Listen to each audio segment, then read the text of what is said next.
Hi எல்லோருக்கும் வணக்கம். Welcome to உங்கள் நான் கமல் ஹாசன்ஸ். அந்த வீடியோவில் நம்ம கமல் சார் பற்றின ஒரு புதிய தகவல் தான் டிஸ்கஸ் பண்ண போகிறோம். ஸோ வீடியோக்குள்ளே போகிறதுக்கு முன்னாடி நம்ம சேனலுக்கு நீங்கள் புதுசாக இருந்தீங்க அப்படின்னா கண்டிப்பாக சப்ஸ்கிரைப் பண்ணிக்கோங்க. வீடியோ மறக்காமல் ஒரு லைக் பண்ணிக்கோங்க. இப்போ நம்ம வீடியோக்குள்ளே கண்டிப்பாக போகலாம்.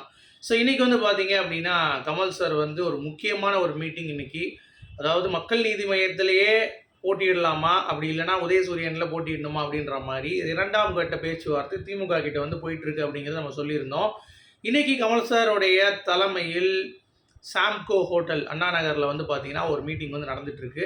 ஸோ அது முடிஞ்சவொடனே எப்படி நாளைக்கு அதை பற்றி அறிவிச்சிருவாங்கன்னு நினைக்கிறேன். ஏற்கனவே திமுக கூட்டணியிலிருந்து வேல்முருகன் அவர்கள் வெளியேறிய நிலையில் திருமாவளவன் அவர்கள் சிபிஎம் மற்றும் இன்னொரு கட்சி, ஏதோ திமுக கூட்டணியில் இருக்கக்கூடிய கட்சி வந்து பார்த்தீங்கன்னா என்ன பண்ணலாம்னு சொல்லி யோசிச்சுட்டு இருக்காங்களாம். At the same time Kamal Haasan அவர்களும் இன்கேஸ் மக்கள் நீதி மையத்தில் டார்ச் லைட் சின்னம் கொடுத்தா உதயசூரியனில் போட்டிடுங்கன்னு சொன்னாங்க அப்படின்னா என்ன நிலைப்பாடாக இருக்கும், மேபி வெளியேறுவாரா கமலஹாசன் அவர்கள் திமுகவிலிருந்து அப்படின்ற மாதிரியான சில விஷயங்கள் இருந்தது. ஆனால் ராஜ்யசபா எம்பி சீட் வந்து வாங்கிட்டார் அப்படின்றதுனால வெளியேற்றம் வந்து கிடையாது.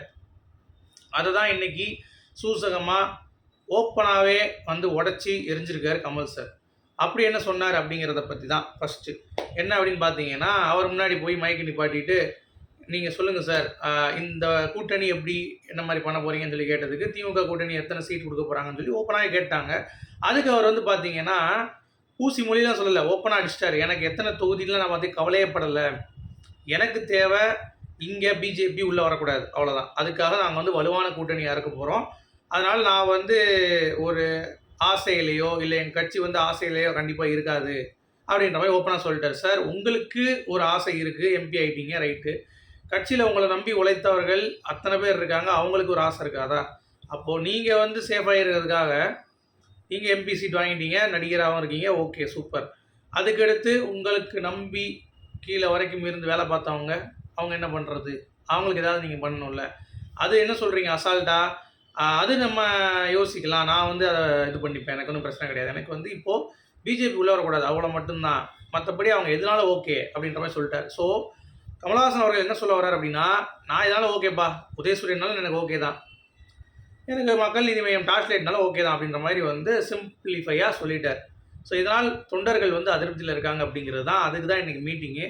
ஸோ இன்றைக்கி மீட்டிங்லேயும் வந்து தலைவர் அவர்கள் சொல்லிட்டார் அப்படின்னு பார்த்தீங்கன்னா முடிஞ்சு போச்சு, அவ்வளோதான். ஸோ டிஎம்கே கூட்டணியில் உதயசூரியனில் தான் நம்ம நிற்கணும் அப்படின்ற மாதிரி ஆகிப்போச்சு. அதுக்கடுத்து இப்போ ஒரு தகவல் வந்துச்சு, என்னென்னா பிரச்சார வாகனம் ரெடி ஆகிடுச்சு கமலஹாசன் அவர்களுடைய மக்கள் நீதி மையம். இனிமேல் எதுக்கு மக்கள் நீதி மையம்? அப்போது உதயசூரியனாக வந்து பெயிண்ட் அடிச்சு விட்ருங்க, கமலஹாசன் அவர்கள் அனுப்பிச்சி விட்ருங்க, சூப்பராக வந்து வாக்குகள் கேட்பார்ல அப்படின்ற மாதிரி தான் தோணுது. ஏன்பா உனக்கு இப்படி, ஏன் இப்போ வந்து இப்படி குதிச்சு பேசுகிற அப்படின்னா, இது என்னுடைய குரல் மட்டும் இல்லை, கமலஹாசன் ரசிகர்கள் நிறைய பேருடைய ஒரு குரலாக திகழ்கிறேன் அப்படிங்கிறத நான் நம்புகிறேன். ஏன்னா எனக்கு அப்படி தான் தோணுச்சு. ஒரு சில பேர் வந்து பார்த்தீங்கன்னா டிஎம்கேக்கு முட்டு கொடுக்குறதுக்கு ரெடியாக தான் இருப்பாங்க. ஏன்னா கமலஹாசன் சார் என்ன சொன்னாலும் சரின்னு முட்டு கொடுக்க ரெடியாக இருப்பாங்க. அந்த மாதிரி நம்ம கிடையாது. ஏன்னா டிஎம்கே ஏடிஎம்கே 2 பேருமே தீய சக்தி தான் என்னை பொறுத்த வரைக்கும். டிஎம்கே மட்டும் தீய சக்தின்னு சொல்லி விஜய் சொல்கிறாரு, அந்த மாதிரி கிடையாது. 2 பேருமே தீய சக்தி அப்படின்றதுனால எவன் ஆட்சிக்கு வந்தாலும் சுரண்ட தான் போகிறான் அப்படின்றதுனால புதுசாக மாற்றம் வேணும் அப்படிங்கிறது என்னுடைய ஒரு கணிப்பாக இருக்கிறது. ஸோ அந்த மாதிரி இப்போ இவரும் தன்னுடைய இதனால் ஓகே, நான் வந்து ரெடி, எனக்கு வந்து நான் பாஜக வெளியே அனுப்ப போகிறேன் அப்படின்ற மாதிரி சொல்கிறது அப்படிங்கிறது புரியல. அப்போது இவர் வந்து பார்த்தீங்கன்னா கட்சி ஆரம்பித்த பொழுது பாஜக உள்ளே வந்துடுவாங்கன்னு பயம் இல்லையா? அதெல்லாம் வந்து பார்த்தீங்கன்னா டிஎம்கேக்கு ஃபுல்லாகவே வந்து பார்த்தீங்கன்னா போயிட்டார் கமல் சார் அப்படின்றது தான். இனிமேல் வந்து வெளியே எடுத்துகிட்டு வர்றது இல்லை, அவங்க என்ன தான் சொன்னாலும் அவர் கேட்டு போயிடுவார். கட்சி அப்படிங்கிறது முடிஞ்சு போச்சுங்க, அவ்வளோதான். ஸோ தொண்டர்கள் யாராவது இருந்தீங்க அப்படின்னா கண்டிப்பாக ஏதாவது புதுசாக ஏதாவது கட்சியில் சேர்ந்துக்கோங்க அப்படிங்கிறது தான் எனக்கு தோணுது. ஏன்னா வேறு எந்த ஒரு விஷயமும் வந்து இல்லை இந்த கட்சியை பொறுத்த வரைக்கும். இப்படி தான் வந்து போயிட்டுருக்கு. ஏன்னா ஐடி விங் ஸ்ட்ராங்காக இருக்க மாட்டேங்குது, சரிங்களா? நிறைய விஷயங்கள் கமல் சார் இருக்கும்போதே நம்ம வந்து பேசியிருக்கோம், அது எதுவுமே ஹைலைட் பண்ணப்பட்டது இல்லை. அதனால் கமலஹாசன் அவர்கள் அவருடைய வேலையை கரெக்டாக செஞ்சுட்டு போயிட்டாப்புல, கட்சியை டீலிங்கில் விட்டாச்சு அப்படிங்கிறது பார்க்க முடியுது. ஸோ நிறைய பேர் என்ன மாதிரி பாதிக்கப்பட்டிருக்காங்க அப்படிங்கிறது பார்க்க முடியுது. இட்ஸ் ஓகே, அரசியலில் என்னால் இருக்கட்டும்பா, கமலஹாசன் அவர்கள் ஜோனாக போயிட்டோம். ஆனால் சினிமாவில் கோகாமக்கா அவர் தான் ஆண்டவர் அப்படின்ற மாதிரி நிறைய சம்பவங்கள் இன்றைக்கி நடந்திருக்கு. ஸோ என்னென்னு பார்த்தீங்கன்னா, முதல்ல வந்து கமலஹாசன் அவர்கள் கடர் அவார்ட்ஸ் அப்படின்னு சொல்லிட்டு ஹைதராபாத்தில் இன்றைக்கி நேற்று ஒரு அவார்டு வந்து வாங்கியிருந்தாங்க. உங்களுக்கு எல்லாத்துக்குமே தெரிஞ்சிருக்கும் அந்த அவார்டோடைய ஸ்பெஷாலிட்டி என்ன அப்படின்னு சொல்லிட்டு. ஏன்னா பைடிராஜ் அப்படின்றவர் அங்கே ஒரு பெரிய ஒரு நடிகர், அதை தாண்டி அவருடைய படத்தெல்லாம் வந்து போட்டு காமிச்சிட்டு அதுக்கடுத்து இவருடைய படத்தை போட்டு பேன் இண்டியா அப்படின்னு சொல்லி பயங்கரமான பில்டப்லாம் கொடுத்து கமல்ஹாசன் அவர்கள் அப்படி நிற்கிறாரு. அவர் தலைக்கு முன்னாடி அவார்டுன்னு இருக்குது. யார்? கமல்ஹாசன் தான் அவார்டு அப்படின்ற மாதிரி தான். ஸோ கடர் அவார்ட்ஸுக்கு பெருமை சேர்த்தார் கமல் அப்படின்னு சொல்கிறத விட கமல்ஹாசனால் பெருமை அடைந்த கடர் அவார்ட்ஸ் அப்படின்ற மாதிரி நம்ம கண்டிப்பாக சொல்லிக்கலாம். ஏன்னா அதுதான் வந்து உண்மை அப்படிங்கிறது தான். ஓகேங்களா? ஸோ பைடிராஜ் அவார்டு கமல்ஹாசன் அவர்கள் கைக்கு வந்தது பைடிராஜுக்கு பெருமை, அந்த அவார்டுக்கு பெருமை அப்படின்ற மாதிரி தான் எனக்கு வந்து ஃபீல் ஆகுது. அடுத்து சிரஞ்சீவி அவர்களை ஃப்ரெண்ட் அப்படின்னு சொல்லியும், அப்புறம் வந்து நாகார்ஜுன அவர்களே பிரதர்ன்னு சொல்லியும் எனக்கு வந்து இந்த ரொம்ப ரொம்ப பிடிக்கும். எனக்கு ஹைதராபாத் இங்கே வந்து நான் வந்து டைம் ஸ்பெண்ட் பண்ணுறது. ஏன்னா நான் வந்து அசிஸ்டன்ட் டைரக்டராக டான்ஸ் டைரக்டராக இருக்கும்போது இங்கே வந்தேன். அப்போ ஒரு பாட்டு வந்து கம்போஸ் பண்ணோம். அந்த பாட்டு படத்தில் வரல. அந்த பாட்டை தான் நான் தசாவதாரம் படத்தில் வந்து யூஸ் பண்ணியிருந்தேன். அதான் கமல்ஹாசன் சார் வந்து ஃபோன் வரும், அப்படியே ஆடிட்டே வந்து எடுப்பார்ல பல்ராம் நாயுடு கேரக்டரில், அந்த பாடல் அப்படின்ற மாதிரி வந்து சொல்லியிருக்காரு. ஓகே.